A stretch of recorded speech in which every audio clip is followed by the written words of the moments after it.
35 female and my friend R is 31 female. I've been very close with her for about 4 years. I'm married and she's engaged. R enjoys Spanish music and my husband is a well-known salsa dancer in his scene. We've taken her dancing a couple of times and the three of us have become pretty close. Recently, we all went to a salsa bar for my husband's friend's birthday party. R's fiance couldn't make it as he was working. During the night, R drank a whole jug of cocktails by herself and got pretty tipsy. This is where things got tricky. While I was on the dance floor with some girlfriends, my husband stood by our table. R approached him, placed her hand on his chest, and started running it down while shaking her hips.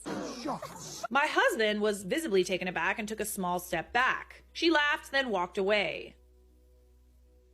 Is that funny? I don't see anything funny, and I am an expert in what is not funny. I saw this happen, as did a few others, but I didn't think too much of it at first since R had also been dancing a bit provocatively with other men, including one of the band members, despite being engaged. Oh, okay, interesting. So is the guest for her wedding your husband by any chance? Felt a little uncomfortable. After that incident, my husband felt uncomfortable.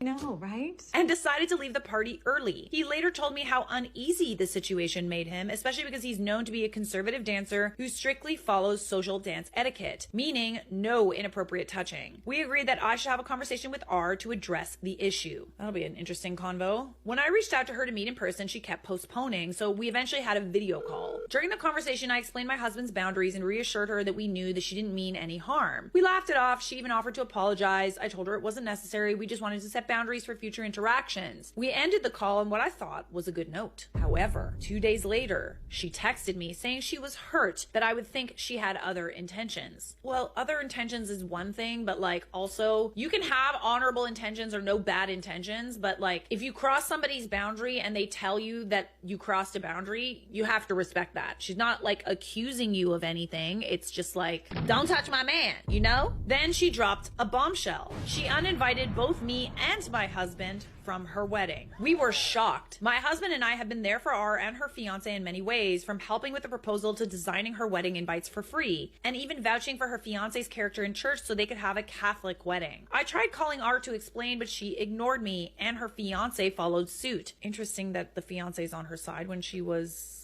all up on somebody's man. Since we have mutual friends, some of whom I'm closer to, I had no choice but to let them know I was uninvited. A few of them have now decided not to attend the wedding in solidarity. I don't get why her husband is like, does he know the full extent of what she was doing? Here's where it gets more complicated. After our conversations, R started hanging out at the bar with my husband's friends.